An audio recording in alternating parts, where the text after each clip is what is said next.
Commandant! General Salute! Salami! Set!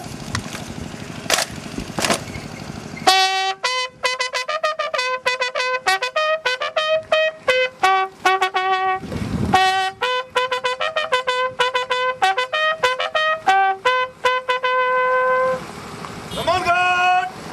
Maju! Set!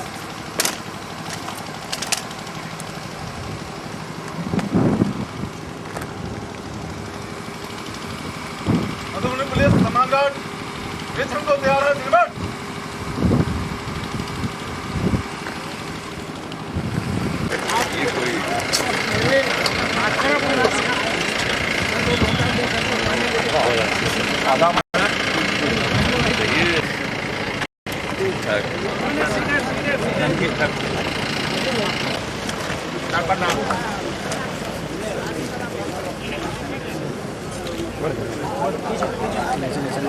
जिंदाबाद सारा नीतीश जिंदाबाद जिंदाबाद जिंदाबाद सारा नीतीश जिंदाबाद जिंदाबाद जिंदाबाद सारा नीतीश जिंदाबाद जिंदाबाद वही खड़ा रहे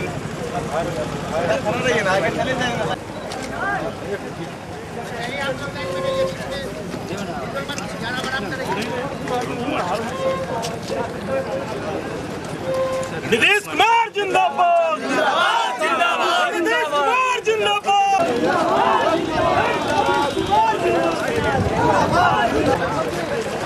दुनिया पर नीतीश कुमार जिंदाबाद जिंदाबाद जिंदाबाद जिंदाबाद जिंदाबाद जिंदाबाद नीतीश कुमार जिंदाबाद जिंदाबाद जिंदाबाद विकास प्रोस जिंदाबाद जिंदाबाद जिंदाबाद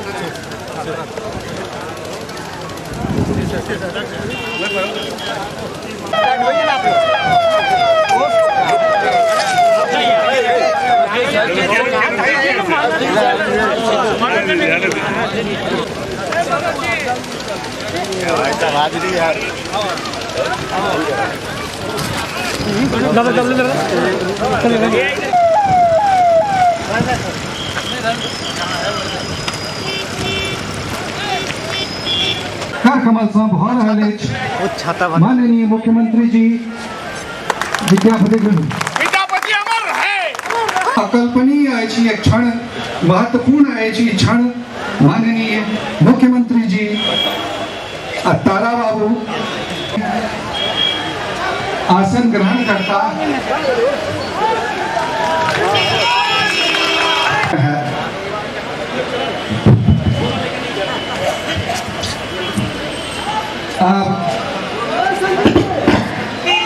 बाला पेड़ावे समीउर रहमान जो प्रमुख पार्षद है उनकर इन नगर में हमें माननीय मुख्यमंत्री जी है जो मंच पर आवे अयोध्यानाथ जी तारा बाबू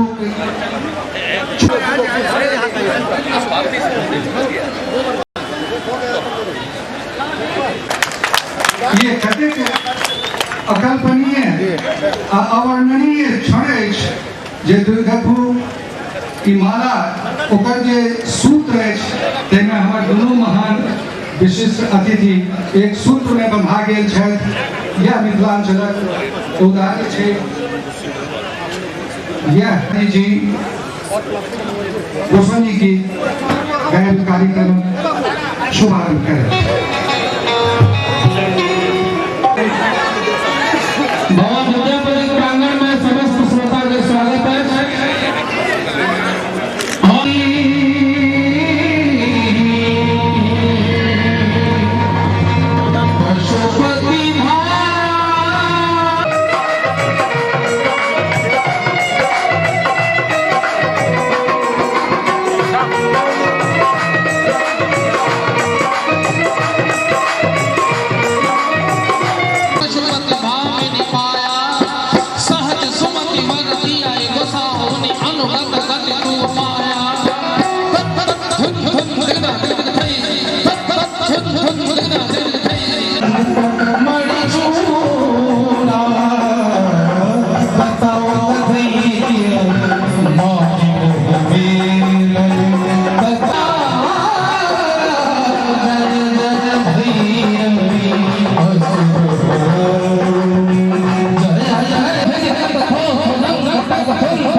मुख्यमंत्री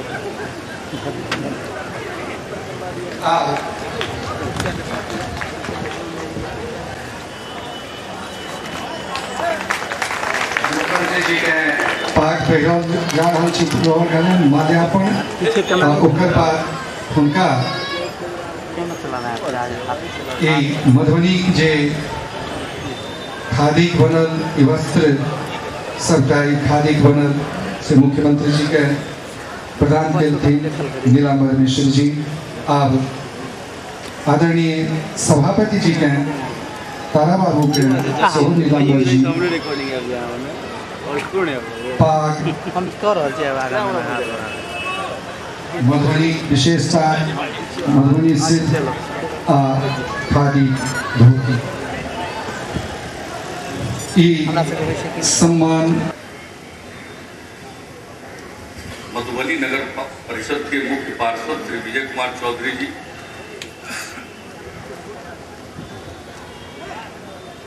यहाँ पर उपस्थित सभी विशिष्ट अतिथिगण, जनप्रतिनिधिगण, विभिन्न दलों के सम्मानित नेतागण, यहाँ उपस्थित दरभंगा प्रमंडल के और मधुबनी जिले के हमारे सभी अधिकारीगण, उपस्थित बहनों और भाइयों, मैं सबसे पहले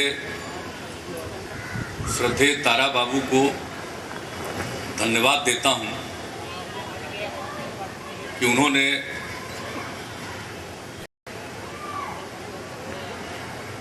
विद्यापति जी की प्रतिमा के अनावरण के लिए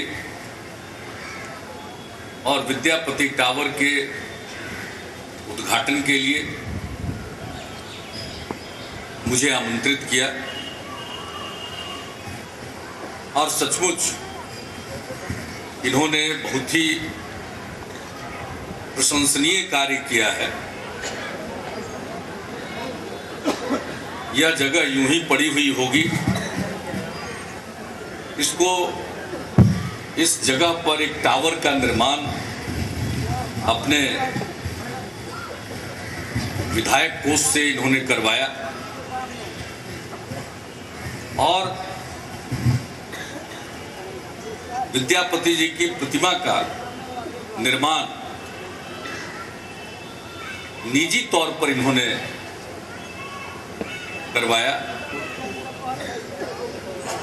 इसके लिए इनकी जितनी प्रशंसा की जाए, इनकी जितनी सराहना की जाए वो कम है। और अब इस स्थल का रूप बदल गया, एक भव्य टावर है, महान कवि कोकिल विद्यापति जी की प्रतिमा है। आने वाली पीढ़ी दर पीढ़ी लोग यहाँ प्रेरणा ग्रहण करते रहेंगे। मैं एक ही बात कहूंगा, जिला प्रशासन के लोग यहाँ पर मौजूद हैं, इसको एक सुंदर पार्क का भी रूप देना चाहिए ताकि मधुबनी के लोग आकर यहाँ शाम में खोलना भी चाहिए जगह समय समय पर, और ताकि लोग आए यहाँ पर बैठें, सिर्फ दूर से देखें नहीं बल्कि इसके निकट भी लोग आ सकें और इसके पार्क के रख रखाव का भी इंतजाम स्थायी तौर पर कर देना चाहिए। आमतौर पर हम देखते हैं कि हम कुछ चीज़ों का निर्माण तो कर देते हैं लेकिन रख रखाव के अभाव में वह जगह बिगड़ती चली जाती है। तब तारा बाबू ने बना दिया, अब इसका रख रखाव होना चाहिए, इसकी देखभाल होनी चाहिए और लोगों को यहाँ पर आने की सुविधा होनी चाहिए, ये सुनिश्चित करे जिला प्रशासन। और इसके लिए अगर कोई धनराशि की आवश्यकता हो तो उसका प्रस्ताव हम लोगों के पास भेज दें, उसका भी अलग से विशेष तौर पर हम लोग प्रबंध कर देंगे। वैसे तो हर एक शहर के लिए अब राज्य सरकार की योजना है मुख्यमंत्री नगर विकास योजना, लेकिन अगर आपको लगता है कि उससे काम नहीं होगा तो फिर मेरे पास प्रस्ताव भेजिए, इसका अलग से उपाय करेंगे। अब तारा बाबू ने यहाँ बुला ही दिया है तो जब आवेंगे तो हम इसको देखेंगे कि ठीक ठाक है या नहीं है, या फिर ये इसलिए जब तारा बाबू ने हमको कहा आने के लिए तो ये सब बात हम सोच के चले कि, और आपने तो सचमुच बहुत बड़ा काम किया है। और विद्यापति जी तो सिर्फ मिथिला के नहीं थे, वो पूरे देश के थे। और सच पूछिए तो उन्होंने पूरी मानव जाति को प्रेरणा दी अपनी रचनाओं के जरिए। और उन्होंने लोक भाषा में, जन भाषा में भी अपनी रचनाएं की। बंगाल में भी लोग मानते हैं, उड़िया लोग भी मानते हैं। और ठीक ही कहा गया कि उस समय तो जो आधुनिक भाषाएं हैं, जो अलग अलग नाम से जानी जाती हैं, उनका तो विकास हो रहा था, वो विकसित हो नहीं पाई थी। और उस समय जन भाषा में रचना करना सचमुच एक, उन्होंने जब निर्णय लिया होगा, संकल्प किया होगा, तो बहुत बड़ी बात है। यूं जन भाषा में कोई लिखे तो उसकी बात बाहर नहीं जा पाती, लेकिन जन भाषा में लिखकर, लोक भाषा में लिखकर भी उन्होंने इतनी ख्याति अर्जित की, क्योंकि उसमें जो भाव था वो इतना विशाल था कि वो मिथिला की सीमा को लांघता हुआ दूर दूर तक पहुंच गया। और इसके चलते ठीक ही कहा गया कि वो लोकनायक भी बने, वो जन जन से जुड़ गए। और आज ये कोई मामूली बात नहीं कि 600 साल के बाद आज हम उनको याद कर रहे हैं। 600 साल के बाद सरकार को ये होश आता है कि उनकी जयंती को सरकारी तौर पर भी मनाना चाहिए। तो आखिर 600 साल में कवि कोकिल की महिमा बढ़ती गई, वो आगे बढ़ते चले गए। तो आज इस अवसर पर यहाँ आकर के, और जब तारा बाबू ने कहा कि प्रतिमा का अनावरण करना है, टावर है, तो हमने सोचा कि भाई, तो पहले भी हम गए हुए हैं, लेकिन हमने सोचा कि जब उनकी प्रतिमा का अनावरण होगा और उनके नाम से टावर का निर्माण हुआ है, उसका उद्घाटन होगा, तो आज हम उनके जन्म स्थान पर भी जाएंगे। और आज यहाँ के बाद हमारा बिस्फी जाने का कार्यक्रम है। और फिर हमने कहा कि यात्रा पूरी करनी चाहिए, अधूरी नहीं। हम तो बहुत यात्रा करते रहे हैं, यात्रा किया, विश्वास यात्रा किया। अब जब लोगों ने वोट दे दिया, 40 में 32 सीट दे दिया, तो इसके लिए हमने धन्यवाद यात्रा भी की। तो हमने सोचा कि अब विद्यापति यात्रा पर भी निकले। जब यहाँ आपने उद्घाटन कराया तो बिस्फी जा रहे हैं, और सुबह उनके निर्वाण की जगह जो विद्यापति नगर है, वहां हम जाएंगे।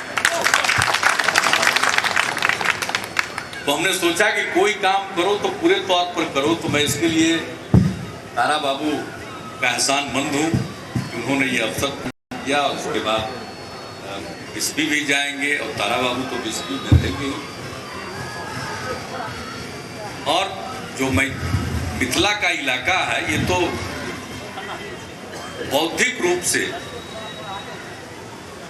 बहुत ही उन्नत इलाका है। और मिथिला की उपेक्षा करके बिहार का विकास तो संभव हो ही नहीं सकता। मिथिला पर तो हम लोगों को नाज है। और मैथिली भाषा तो इतनी मधुर भाषा है कि कभी कभी हमारे साथ जो पढ़े और मैथिली भाषी थे, या बाद में राजनीतिक जीवन में बहुत लोगों से संबंध हुआ, संपर्क हुआ, तो हम देखते हैं कि बहुत भाषा होने पर भी ये भाषा इतनी मधुर है कि बहुत नाराज भी हो रहे हैं तो भी जो बात बोलते हैं वो खलती नहीं। तो इतनी मीठी भाषा है। और यहाँ के लोग भी अच्छे हैं, आप सब लोग अच्छे हैं। तो मिथिला के बिना बिहार का क्या कल्याण होगा? हम लोग बोलते रहते हैं बिहार के बिना भारत का विकास संभव नहीं है। तो मिथिला के बिना बिहार का विकास कैसे संभव? इसलिए हम लोगों को जब भी मौका मिला, केंद्र में रहते हुए आदरणीय अटल जी के नेतृत्व में काम करते हुए, मिथिला जो 2 हिस्से में विभक्त था उसको एक करने के लिए हम लोगों ने महासेतु का निर्माण निर्मली भपटियाही में किया और वो काम शुरू किया।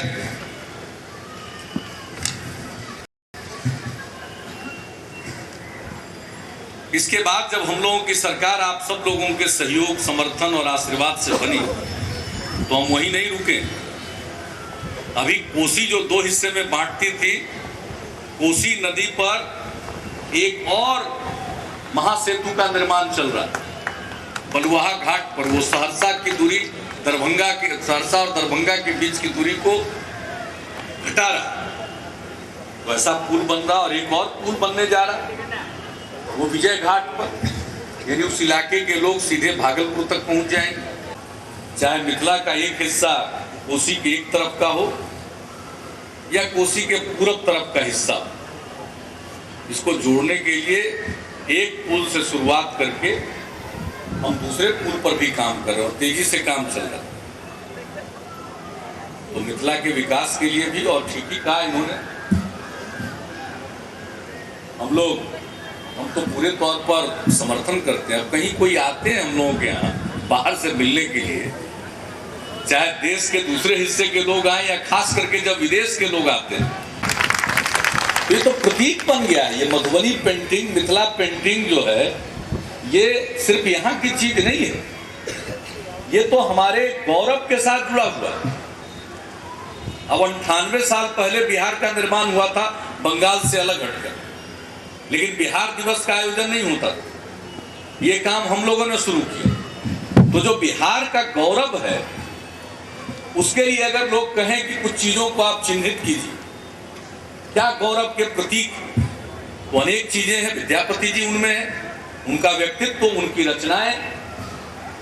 और दूसरी तरफ कोई कहे कि आज का कोई प्रतीक बताइए, तो हम तो तुरंत जो बाहर के लोग आते हैं उनको हम मधुबनी पेंटिंग्स भेंट में देते हैं और उनको बताते हैं कि हमारे यहाँ की पेंटिंग है, इसको आप जरूर अपने घर के दीवार पर टांगिएगा, लगाइएगा।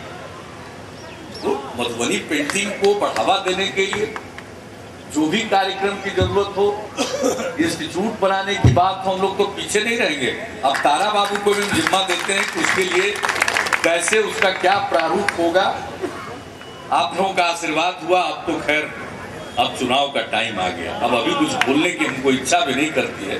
बहुत लोग कहेंगे तो चुनावी है, हम तो रोज घूमते रहे, तो कोई चुनाव में नहीं घूमे। हमने तो शुरू में ही कह दिया था, जब सरकार बनी तो हम 2006 से घूमना शुरू किए, तो उसी समय हमने कह दिया, कहा कि भाई हम 4.5 साल काम करेंगे और इसके बाद पूरे बिहार का दौरा करेंगे, चक्कर लगाकर देख लेंगे, तो हम लोगों के बीच में वोट मांगने नहीं जाएंगे। पिछले 4.5 साल पूरा हो रहा था तो हम विश्वास यात्रा पर निकल गए। गांव-गांव 43 डिग्री तापमान सेंटीग्रेड, 43 डिग्री सेंटीग्रेड तापमान था। कितनी गर्मी। शाम होते लोग घर लौटने में रहते थे, जल्दी रहती थी, आज नहीं है। तो ये जो परिवर्तन, अब लड़की साइकिल चला रही है, मधुबनी में लड़की साइकिल चलाती थी, दरभंगा में चलाती थी, पटना में चलाती थी, आज गांव-गांव में लड़की साइकिल चलाते हुए स्कूल जा रही है। इसको परिवर्तन नहीं कहेंगे तो और किसको कहेंगे? अब परिवर्तन तो आया। बोलना नहीं चाहता, मेरी इच्छा नहीं करती है बोलना। 56 महीना तो काम करते ही रहते। जो 4 महीना बचा उसमें भी तारा बाबू ने कहा कि चलो काम करो। अब तो भाई तारा बाबू हम लोगों के ऊपर है। ये विधान परिषद में इनका आसन ऊंचा है, हम लोग तो नीचे बैठे। हम अगर बोलना भी चाहे, ये इजाजत नहीं देंगे तो हम बोल नहीं पाएंगे। अगर इनसे इजाजत मांगेंगे, इजाजत नहीं देंगे तो बैठ जाएंगे, क्योंकि बैठना ही पड़ेगा, दूसरा तो कोई उपाय नहीं। हाँ, आजकल ऐसे लोग भी निकल गए हैं जो अध्यक्ष की और सभापति की इजाजत नहीं मांगते हैं, उन पर सीधे हमला कर देते हैं, ऐसे लोग। और जब अध्यक्ष कहते हैं कि आपका व्यवहार ठीक नहीं है, आप सदन के बाहर जाइए, तो वहां आदमी अगर सामने नहीं मिलता है तो ये निरीह गमला है, उसी को तोड़ने देता है। वो जमाना अलग है। जो बिहार में लौट कर आना चाहते हैं वो ट्रेलर दिखा रहे हैं। फिल्म का होता है जैसे ट्रेलर, नहीं ट्रेलर है ऐसा समझ लीजिए। बहुत लोग कह रहे हैं हम तो आ रहे हैं, जोड़ लीजिए जब आएंगे तो सूद के साथ वसूलेंगे। तो अब मुझको ज्यादा कुछ कहना नहीं है। देखिए अब तारा बाबू जो चाहें और हम लोग न करें ये संभव ही नहीं। चाहे वो पेंटिंग इंस्टीट्यूट की बात हो या म्यूजिक इंस्टीट्यूट की बात हो, संगीत की धारा यहां से निकलती है। कला आज भी, ये जो पेंटिंग की कला है अब भी बरकरार है, ये कोई मामूली बात नहीं। यही जतलाता है कि मिथिला की धरती में जो जान है और जो अपनी वो चीजें जो हमारी पहचान दिलाती है, हमारी पहचान बनाती हैं, उन चीजों को अक्षुण्ण रखा। कभी कभी हम देखते हैं ये जो पाग पहनाते हैं तो डर लगता रहता है कि पाग गिर जाए और हमको इन लोगों से डर लगता है। आप गिरते हुए का ना फोटो ले लो, तो ठिकाना तो है। तो लेकिन पाग आखिरकार ऐसा क्यों है? कभी कभी तो हमको ऐसा लगता है कि मिथिला के लोग इस तरह से स्थिर होते हैं और उनके मन में दृढ़ता, स्थिरता है, वो चंचल नहीं है। बहुत लोग होते हैं चंचलता बहुत होती है, कभी इधर कभी उधर, कभी बाएं कभी दाएं। तो बायां दायां करने में तो पाग गिर जाएगा। तो ये पाग का जो ये डिजाइन है यही बतलाता है कि मिथिला के लोग स्थिर चित्त हैं। ये कोई मामूली बात नहीं, इसलिए पाग स्थिर रहता है। हम लोग बाहर के लोग आते हैं घबराते रहते हैं कहीं गिर न जाए, लेकिन जब देखते हैं चित्त को चंचल न होने दो, बायां दायां न करो, तो ये पाग स्थिर सिर पर रहता है। ये तो मिथिला की खासियत है। हम बिहार के गौरव की जो बात करते हैं उसकी कल्पना नहीं कर सकते। हम लोगों से आज कहते हैं कि ठीक है मेरे जैसा छोटा आदमी कहेगा, उसके चलते जात पात मिट तो नहीं जाएगा, लेकिन जो एक सिर्फ जातीय पहचान होती थी अब वो तो मिट रही है। अब बिहारी एक पहचान के रूप में उभर रहा। तो ये जो बिहारी पहचान है वो बगैर मिथिला के संभव नहीं। इसलिए मैं इस अवसर पर तारा बाबू को धन्यवाद देता हूं, चरणों में श्रद्धा सुमन अर्पित करता हूं और आप सबसे यही आग्रह करता हूं कि जो कुछ भी उन्होंने हमें दिखलाया, सिखलाया अपनी संस्कृति के बारे में, एक जो गौरव है हमारा, हमको फिर से उसी गौरव के स्थान को प्राप्त करना है और मिलजुल कर रहना है। हिंदू मुसलमान सभी जात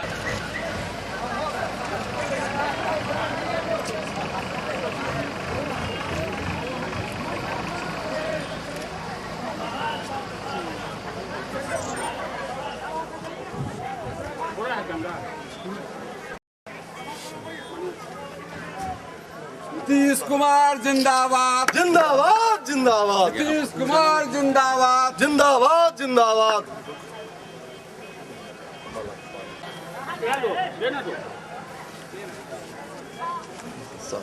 संजय बाबू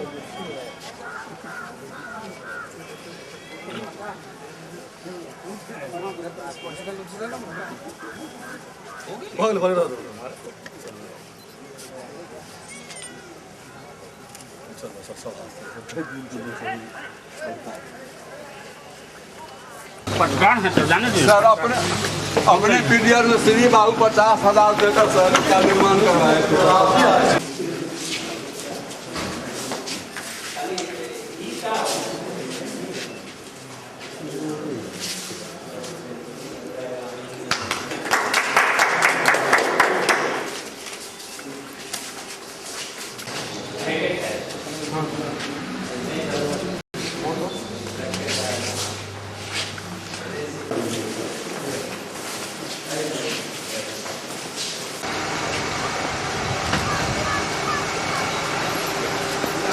आगे बता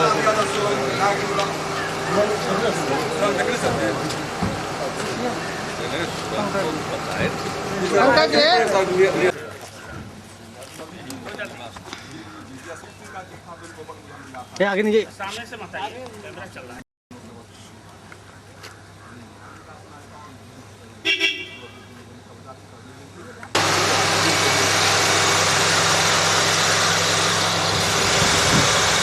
माननीय मुख्यमंत्री विभिन्न योजनाओं का शिलान्यास और उद्घाटन का विधिवत अनावरण कर रहे हैं।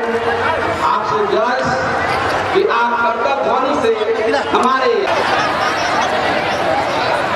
हमारे विकास की धारा को अविरल बहाने वाले आप कर्तव्य ध्वनि से हमारे माननीय मुख्यमंत्री का स्वागत करेंगे।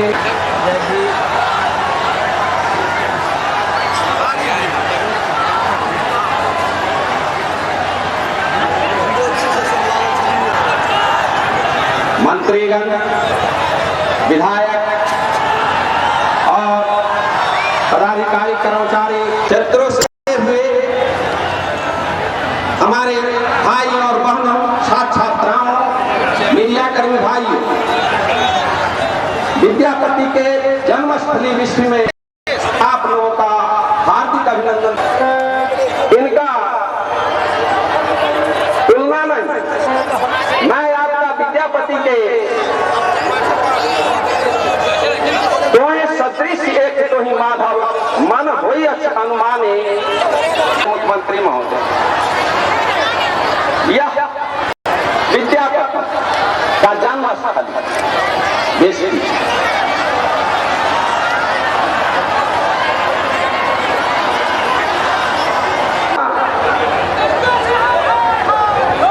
भक्तिभाव प्रेषित करते हुए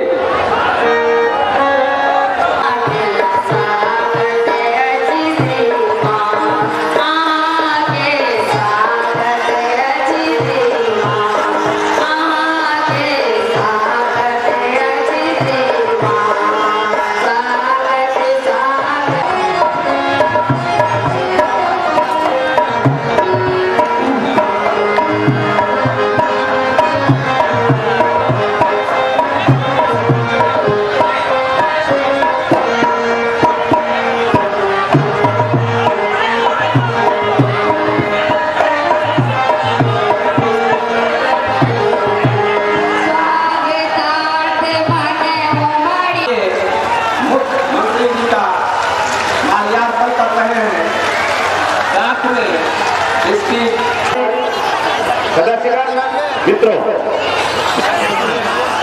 इस विद्यापति की आदरणीय मुख्यमंत्री जी, आपने जो काम किया है और महादलितों के बीच में, वह निश्चित रूप से आम लोगों के बीच है। विद्यापति खुलकर खड़ा न कर, खुलकर पत्री लक्ष्मण ठप्रेम के मिथिला के रानी बनाकर मिथिला के राज करकिन राज नहीं लड़की बल्कि शिव सिंह के उत्तराधिकार के रूप में लक्ष्मण रानी रहती और 13 बरस बाद एक रैक विद्यापति के सपना भरे। बिहार विधान परिषद के अन्य सभी सम्मानित नेतागण, सभी जनप्रतिनिधिगण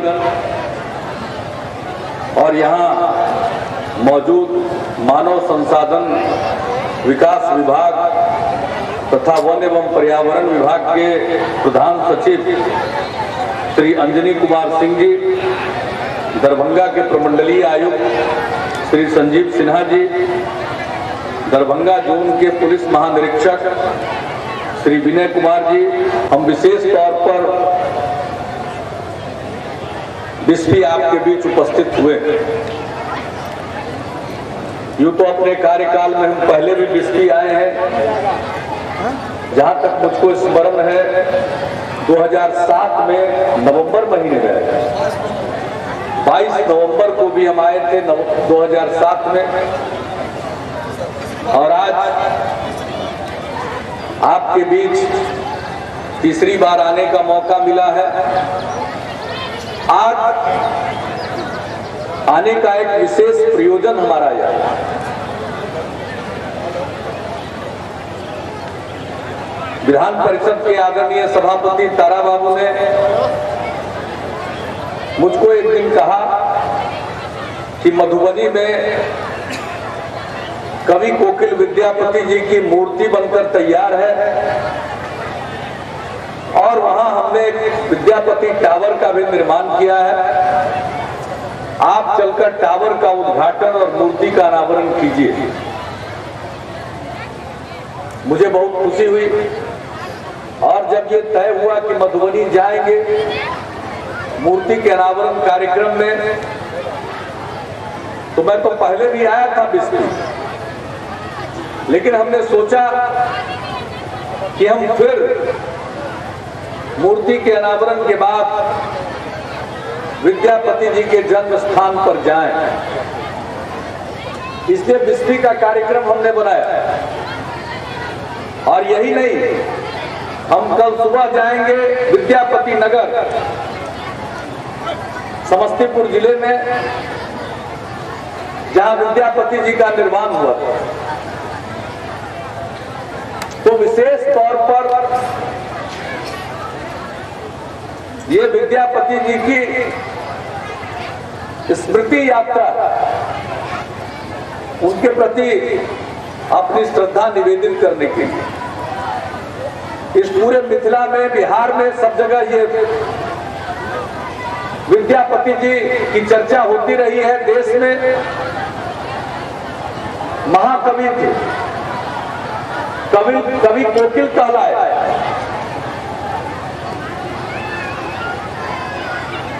और आज से 6 साल पहले वो इस स्थान पर आए थे, उनका जन्म हुआ, यही उन्होंने सारी रचनाएं की, लोगों को आंदोलित किया, संस्कृति के प्रति सचेत किया अपनी कविताओं के जरिए। लेकिन उनकी याद में, उनकी स्मृति में लोग कार्यक्रम को आयोजित करते रहे हैं सब दिन, और हम लोगों को भी अनेकों बार उन कार्यक्रमों में जाने का मौका मिला।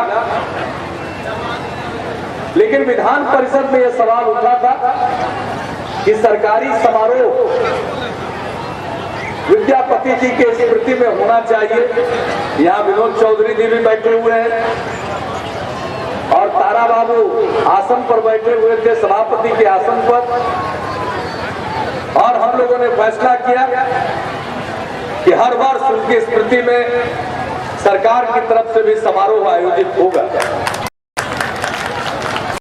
और आज विशेष तौर पर उनकी स्मृति में एक विशेष उत्सव का आयोजन किया गया। तो आज उस सिलसिले में बिस्फी आने का मौका मिला, मुझे बहुत खुशी है। और हमने सोचा था कि चूंकि इस कार्यक्रम के साथ सांस्कृतिक कार्यक्रम जुड़ा हुआ है और सांस्कृतिक कार्यक्रम में ही ठीक होता है, इसलिए जानबूझकर संध्या काल का समय हम लोगों ने चुना था। लेकिन मुझको इस बात का एहसास नहीं था कि हम लोग बिस्फी में जाएंगे इस कार्यक्रम में और इतनी बड़ी संख्या में आप सब लोग यहाँ पर उपस्थित होंगे। मैं सचमुच आप सब लोगों के प्रति आभार प्रकट करता हूँ, जो इतनी बड़ी संख्या में, इसकी गिनती करना मुश्किल, कोई सोच नहीं सकता कि बिस्फी जैसी जगह में इतने लोग मौजूद होंगे। तो मैं आप सबका अभिनंदन करता हूं। कवि कोकिल विद्यापति जी के चरणों में श्रद्धा सुमन अर्पित करता हूं और मैं जिला प्रशासन को इस बात के लिए धन्यवाद देता हूं कि जब आने का कार्यक्रम तय हुआ तो इन्होंने इस अवसर पर इस इलाके से संबंधित विकास की योजनाओं का उद्घाटन और शिलान्यास का भी कार्यक्रम रखा। 73 करोड़ 20 लाख रुपए की लागत पर पूरी हुई योजनाएं और हाथ में ली जाने वाली योजनाएं जिनका कुछ शिलान्यास हुआ है।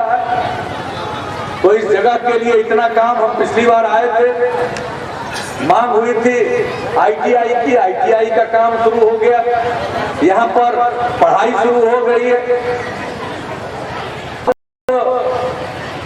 बिजली की स्थिति की चर्चा लोगों ने की थी, बिजली सब स्टेशन का निर्माण हो रहा है, सड़कों के बदहाली की चर्चा थी। मधुबनी से यहाँ आने में 3 घंटा लगता था, अब मधुबनी से यहाँ आने में 40 मिनट लग रहा है। तो हम आए थे, बहुत कुछ किया और बहुत कुछ अभी किया जाएगा। हम यहीं रुकने वाले नहीं हैं, पूरे बिहार के लिए काम हो रहा है। और हम जब यहाँ भी आए, यहाँ भी हमने कहा होगा पूरे बिहार में घूम घूम करके जब आपके आशीर्वाद से सरकार बनी तो हमने एक बात की चर्चा हर जगह की और ये कहा था कि भाई हम तो काम करेंगे 4.5 साल और 4.5 साल काम करने के बाद हम पूरे बिहार का चक्कर लगाएंगे और खुद देखेंगे कि कुछ काम हुआ या नहीं हुआ, कुछ परिवर्तन आया या नहीं आया। और अगर मुझको परिवर्तन दिखेगा और काम दिखेगा तब तो हम 5वें साल चुनाव के वक्त में आपके बीच में दोबारा वोट मांगने आएंगे, वरना हम पट्टा से ही माफी मांग लेंगे। ये हमने हर मीटिंग में कहा और इसलिए 4.5 साल पूरा होते होते हमने पूरे बिहार की यात्रा की, विश्वास यात्रा नाम से।